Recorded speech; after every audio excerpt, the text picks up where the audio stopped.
What's going on YouTube? Trucking Life here one more time, guys.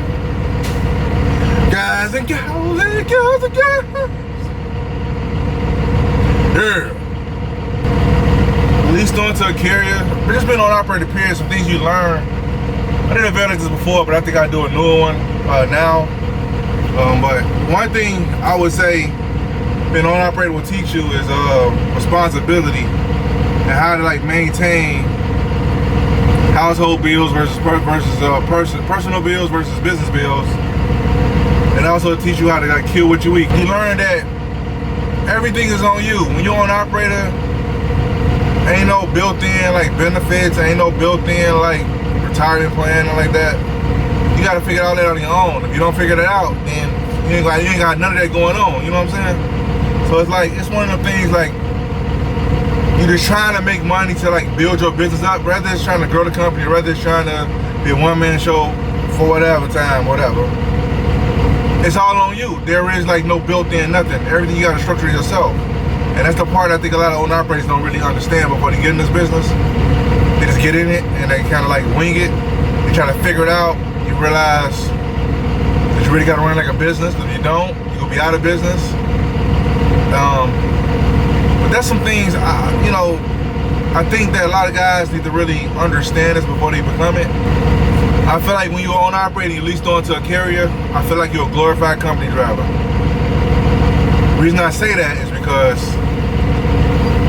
in this, I'm gonna give you an example of this type of structure. Let's say you leased onto a carrier, they got their own dispatchers. Let's say you say you only go on the load board, they dispatch loads to you or whatever. Or they give you options and you pick what you want to do, that's how much you pay, whatever, how far it's going, how many miles, what's the details of the job, whatever, etc., right? The reason I say it's a glorified company driver job because you don't control your earning potential. It's a cap. That company that you leased onto, they already have a good idea of what your truck is gonna make for that year. You just don't know.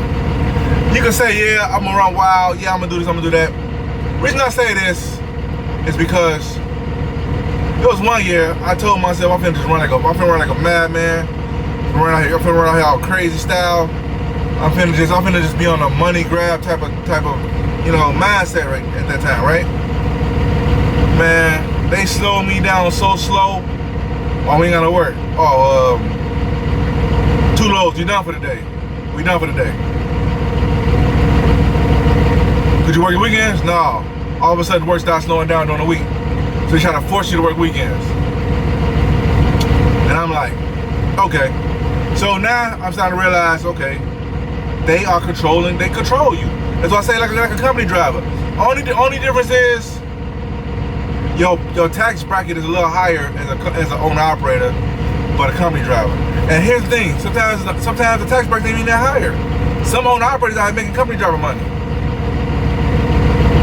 But I digress. So owner operators are controlled. When you lease onto a carrier, you're controlled. And it's a lot of buddy systems out here when you're an operator. A little side note: even if you're dealing with brokers, it's a lot of buddy systems out here. This broker got somebody they deal with, so you the outside guy, so who are you? Or you may be cool with this broker for a while, you running loads for him, you got an account that he got, you've been taking care of the account, you've been putting more trucks on that account, and all of a sudden his buddy decided to open up a trucking company. Guess what happens to you? You out of there. His buddy going in there now. It's a lot of I call it politics as usual in trucking. Anyway, I digress. But another thing, when you're an operator, and some things you will learn, what you learn is you don't have no paid days off. As a matter of fact, you really don't have no days off. As an operator, you have to make sure your truck or trucks is running at all times. And sometimes if you got multiple trucks, them things that keep you busy full time just trying to maintain all them trucks. Even if you got one truck, sometimes that one truck, if it's a money pit, you be in the shop with it all the time. You can't even enjoy your vacation. You're at home with the family, you trying to really enjoy your family time. You got the truck on your mind and you figure it's going to the shop.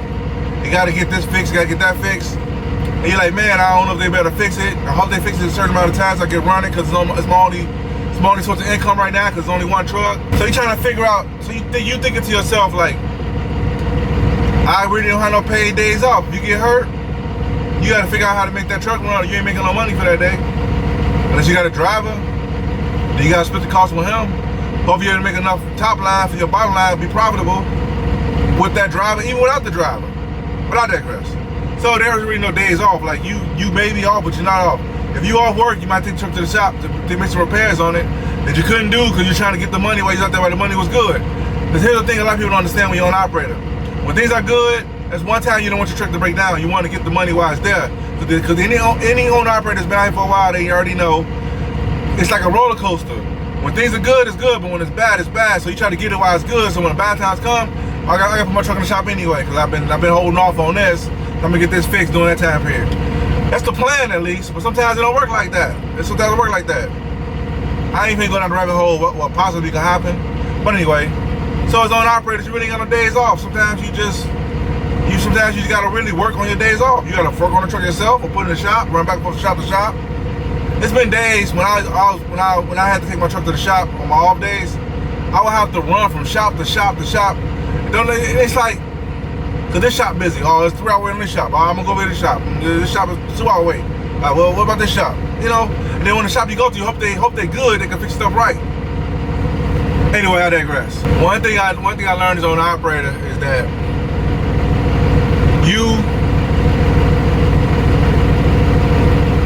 if you ain't careful, you could be hustling for the rest of your life. What I mean is, like, remember I told you about the retirement, remember I told you about all that stuff? When the times is good as an operator, sometimes the time could be so crazy where you can't really stabilize. So what it is you're trying to hustle for that next load, hustle for that next paycheck, the next settlement, right? And you can find yourself in a rat race as if you was a company driver. But the only difference is you got more overhead now. That's the difference. So you can find yourself in a hustle and bustle indefinitely, like, period. You can hustle and bustle from the time you got your truck to the time either you quit it or you end up throwing the truck away or doing something else. You could be in a hustle mode the rest of your life. If you don't make no changes and set up some stuff to make it make sense so you better eventually get your exit strategy or get to your next move, it could be a hustle, never ending hustle. That's all it could be.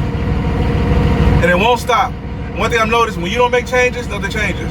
So if you don't know how to make changes, or if you don't know where you're going or what direction you're going in, guess what? You could be in a hustle until you can't hustle no more. 1 year passed, 5 years passed, 10 years passed, 20 years passed, you still hustling. You ain't got nothing to show for it because you've been chasing the next load all this time. So as an owner operator, these are some things you learn. You learn this stuff. Like you learn from being in the business a while. You learn from just dealing, seeing other people go through it. You learn from just looking at the market itself. Trucking is so volatile, man. It's so volatile.